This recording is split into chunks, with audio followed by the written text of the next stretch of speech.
Épisode 21 de la série sur le simplicisme. Quand la science s'emballe et que le temps accélère. Jamais, dans l'histoire humaine, la science et la technologie n'ont progressé aussi vite qu'au cours des derniers siècles, et surtout des dernières décennies. En un temps très court, l'humanité est passée de la bougie à l'électricité, du cheval à la voiture autonome, de la lettre postale à l'intelligence artificielle.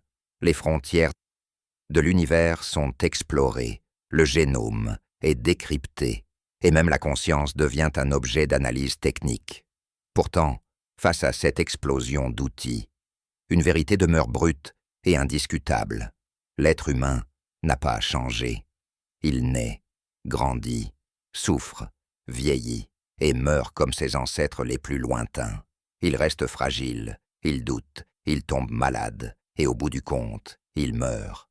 C'est un processus inévitable, auquel nul n'échappe, quel que soit son rang ou sa condition, savant, roi, empereur, riche ou pauvre.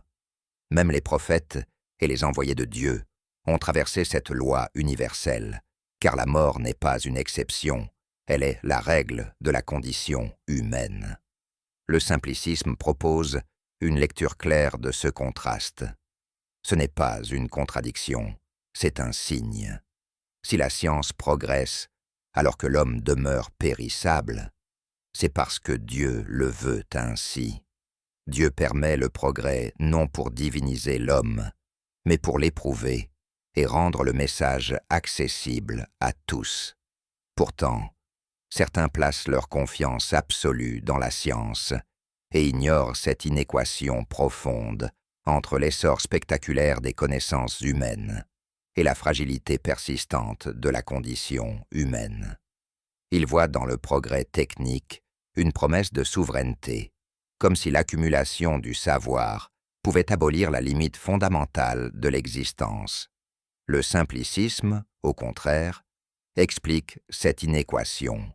Plus la science avance, plus la limite humaine apparaît.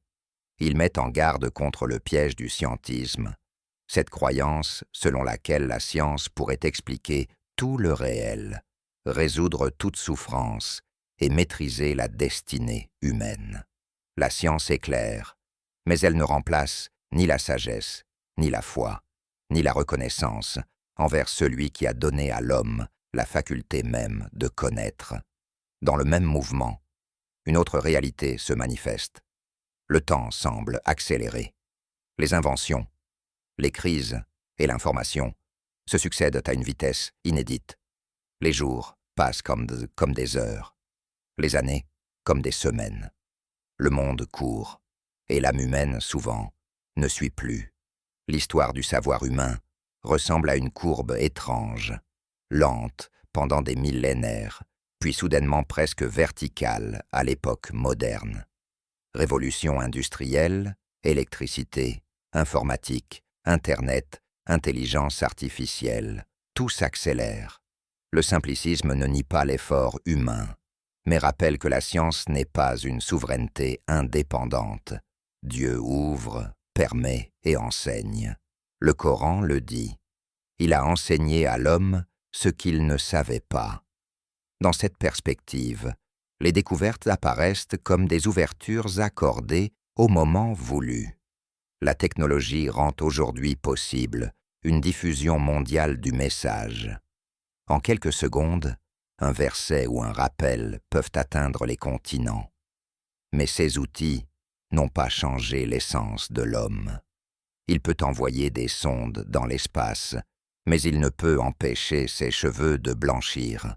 Il modifie des gènes, mais il ne supprime ni la douleur ni la finitude. Et le Coran tranche.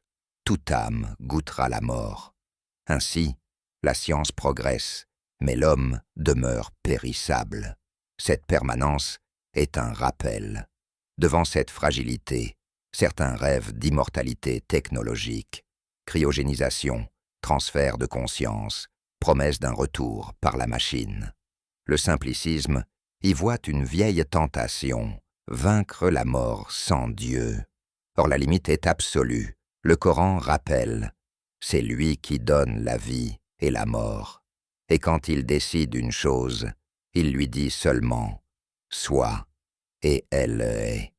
La technologie peut réparer et prolonger, mais elle ne peut dire à la mort de revenir. Elle peut conserver un corps, mais elle ne peut lui rendre l'âme. Ainsi, plus la science s'élève, plus la condition humaine reste la même. Naître, vivre, souffrir, mourir. Le Coran décrit ce cycle. Dieu, c'est lui qui vous a créé faible. Puis après la faiblesse, il vous a donné de la force. Puis, après la force, il a fait succéder la faiblesse et la vieillesse. Il crée ce qu'il veut, et c'est lui le savant, le puissant. Ce mouvement est une pédagogie. Ton pouvoir est temporaire, ton corps est un prêt, ta vie est une épreuve. Une autre réalité frappe notre époque. Le temps semble courir. Ce qui prenait des siècles se fait en quelques décennies. Les événements s'enchaînent, l'information explose, les crises se superposent. Le monde est en flux permanent. Le simplicisme propose une lecture spirituelle. Cette vitesse n'est pas seulement technologique, elle est aussi prophétique. Le Coran rappelle « l'heure viendra à l'improviste ». Cette phrase est un avertissement. L'histoire n'est pas infinie, elle tend vers un terme. Et plus le monde est informé et interconnecté, plus la surprise de l'heure devient possible. Le Coran avertit également que nul ne soit trompé par la vie présente. Or, l'accélération produit souvent une humanité saturée et épuisée. Beaucoup courent sans direction, beaucoup savent sans sagesse, beaucoup possèdent sans paix. Le simplicisme ne lit donc pas la vitesse comme un progrès pur, mais comme un signal, une invitation à ralentir intérieurement et à écouter le sens. Plus le monde avance, plus il semble saturé. Le matériel s'accumule, mais le sens s'épuise.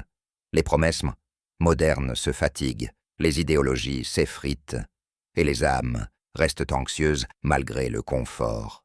Dans cette fatigue globale, le simplicisme affirme que l'histoire approche d'un seuil.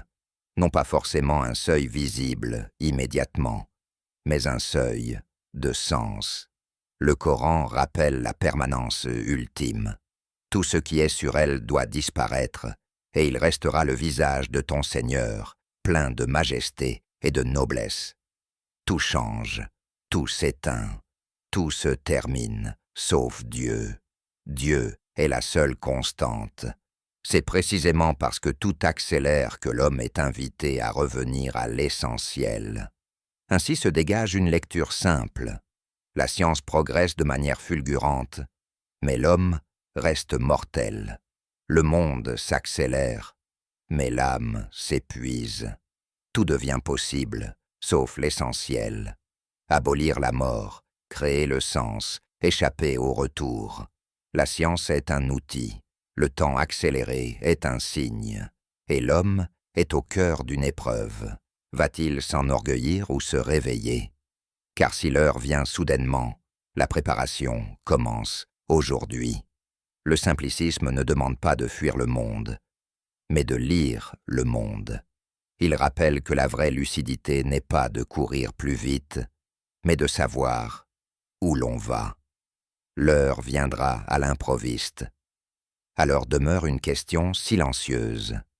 Que feras-tu du temps que Dieu t'accorde encore ?